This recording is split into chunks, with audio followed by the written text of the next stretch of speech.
मैं Suresh Kumar, assistant professor of botany in Murarka college Jhunjhunu.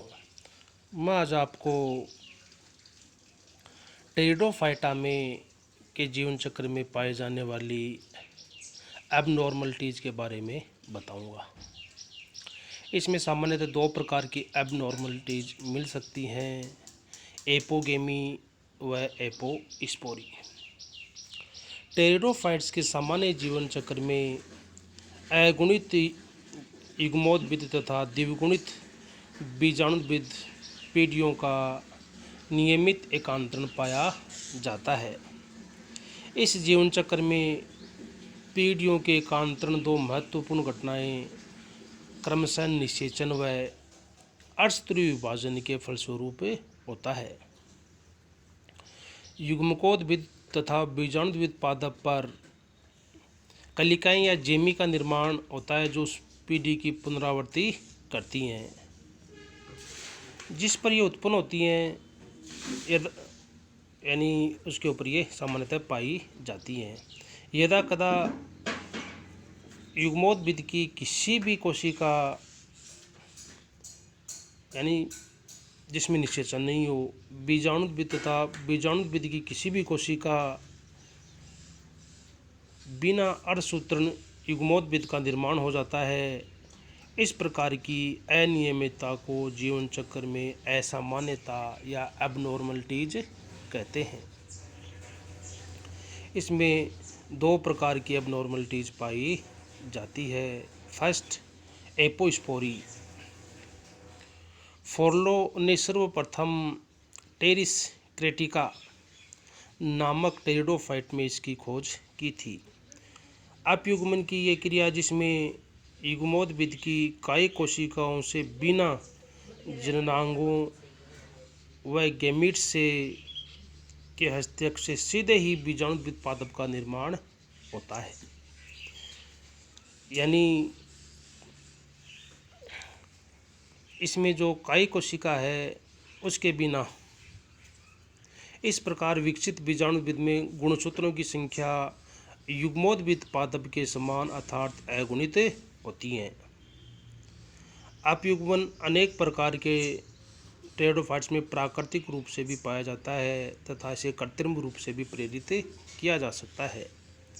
Pteridophytes के 20 वंशों की 50 से अधिक जातियों में प्राकृतिक एपोगेमी को देखा गया, जिनमें से प्रमुख वंश निम्नानुसार हैं: Dryopteris, Adiantum, Osmunda, terrace, Todia, क्लाइंथेस तथा एस्पिलिनियम हैं।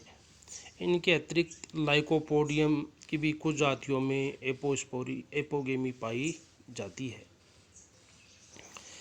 अपयुग्मन में बीजाणुद्भिद का विकास युग्मोद्भिद की किसी भी कायिक कोशिका से हो सकता है, परंतु जब किसी जनन कोशिका यानी जैसे एक से बिना निषेचन के बीजाणुद्भिद का परिवर्तन होता है तो उसे पार्थोजेनेसिस या अनिषेक जनन कहते हैं। अपयुग्मन अलग अलग जातियों में विभिन्न कारणों से हो सकते हैं। प्रतिकूल परिस्थितियों जैसे उच्च तापमान, जल की कमी, दोनों जननांग या एक जननांग का अक्रियाशील होना या विकसित नहीं होना, अथवा सामान्य रूप से निषेचन की प्रक्रिया का नहीं पाया जाना। इनके अलावा प्रोथेलस की जीर्णता तथा प्रोथेलस की पोषण में कमी के कारण भी एपोगेमी हो सकती है। टेरिडोफाइट की प्रजातियों में जननांगों की अनुपस्थिति भी इसका प्रमुख कारण है। कुछ प्रजातियों में एक्टिव सेक्स ऑर्गन्स होते हैं, वे भी कृत्रिम परिस्थितियों में अन्य कारणों से युग्मोद्भिद से बीजाणुद्भिद का विकास होता है। इन्हें विकल्पी अपयुग्मन या प्रेरित अपयुग्मन भी कहते हैं।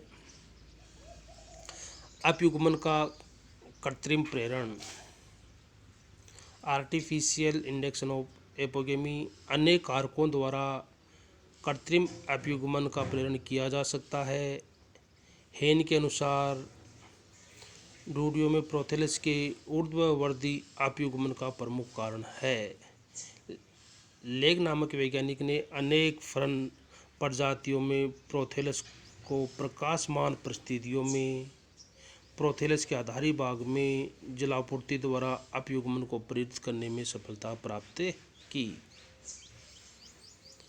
फ्रीबर्ग ने लाइकोपोडियम की कई जातियों में जलाभाव परिस्थितियों में जल की कमी के कारण अपयुग्मन द्वारा बीजाणु प्राप्त करने में सफलता प्राप्त की।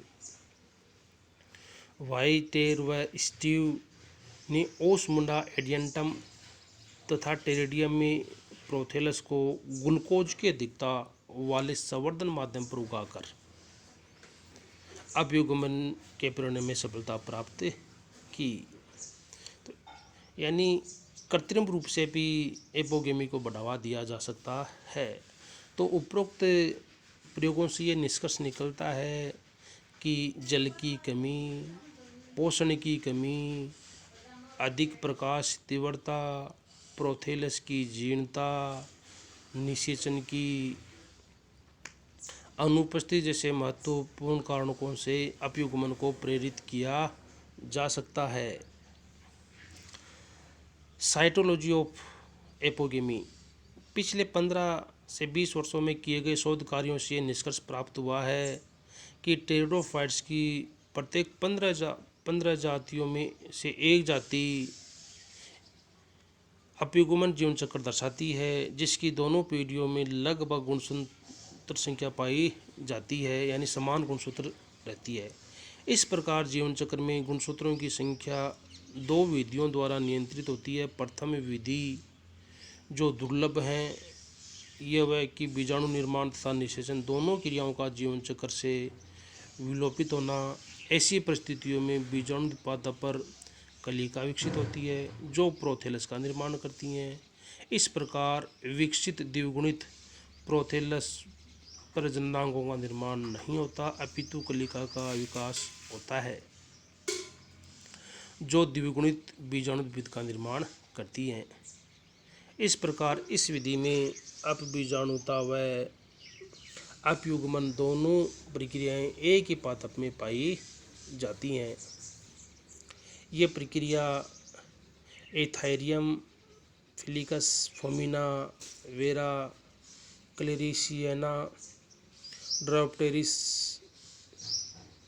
फिलिकस, मास, वेरा क्रिस्टेटा जैसे टेरिडोफाइट्स के अंदर पाई जाती है। दूसरी विधि जो टेरिडोफाइट्स में सामान्य है, बीजाणु मात्र कोशिकाओं के विभेदन के समय इनमें गुणसूत्र संख्या का द्विगुणन हो जाता है।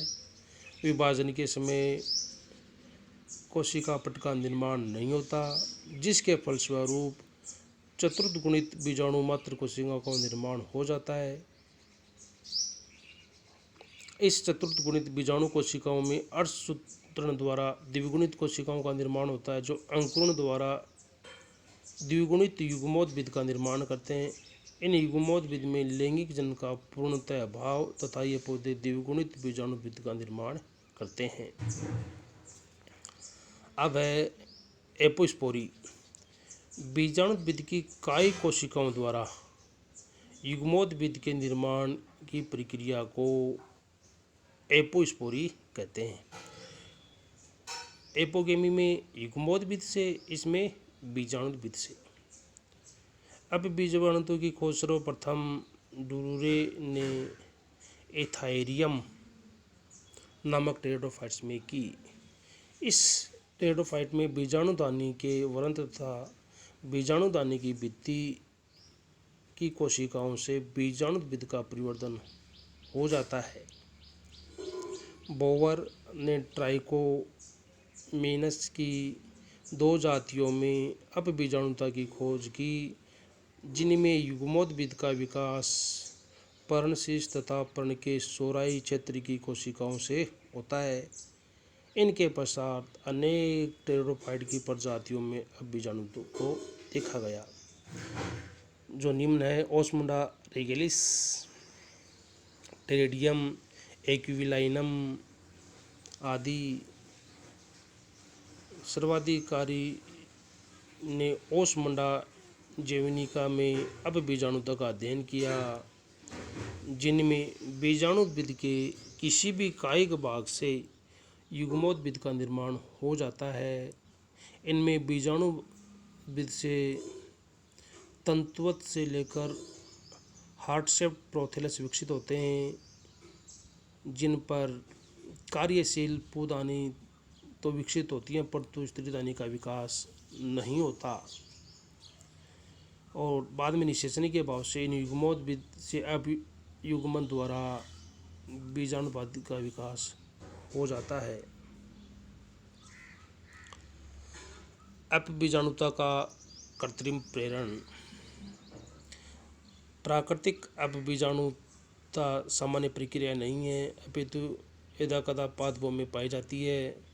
संवर्धन परिस्थितियों में उन प्रजातियों में अपबीजाणुता प्रेरित की जा सकती है जो सामान्यतः अपबीजाणुता नहीं दर्शाती।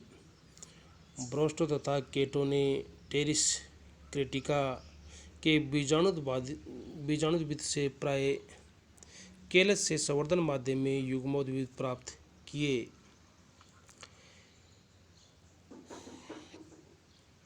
इन युग्मोद्भिद का परिवर्धन सुक्रोज रहित अथवा सुक्रोज की अल्प मात्रा वाले संवर्धन माध्यम पर हुआ, जिनसे स्पष्ट है कि अपबीजाणु को युग्मोद्भिद प्रेरण के लिए न्यून उपापचय दर एक महत्वपूर्ण कारक है।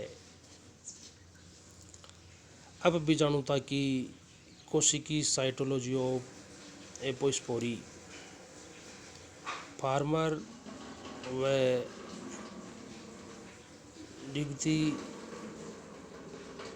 के अनुसार अपबीजाणु द्वारा उत्पन्न युग्मोद्भिद पादप में गुणसूत्र संख्या बीजाणुविद पादप के बराबर होती है और इन युग्मित पादपों पर द्विगुणित जननांग व युग्मक उत्पन्न होते हैं। लॉटन ने प्रदर्शित किया कि कृत्रिम अपबीजाणुता प्रेरण द्वारा बहुगुणित युग्मोद्भिद उत्पन्न किए जा सकते हैं। ओस्मुंडा रेगिलिस की में अपबीजाणु द्वारा उत्पन्न युग्मोद्भिद पर द्विगुणित पुदानी तथा स्त्रीदानी विकसित होती है। इनमें उत्पन्न द्विगुणित युग्मकों के संलयन द्वारा चतुर्थ गुणित बीजाणुविद का निर्माण होता है। इस प्रकार विकसित होने वाले चतुर्थ गुणित बीजाणुविद कृत्रिम प्रेरण द्वारा चतुर्थ गुणित युग्मोद्भिद का निर्माण करने में सक्षम होते हैं। इस प्रकार टेरिडोफाइट्स में दो प्रकार के अबनॉर्मलिटीज देखने को मिलती हैं, जो एपोगेमी व एपोस्पोरी के रूप में पाई जाती है।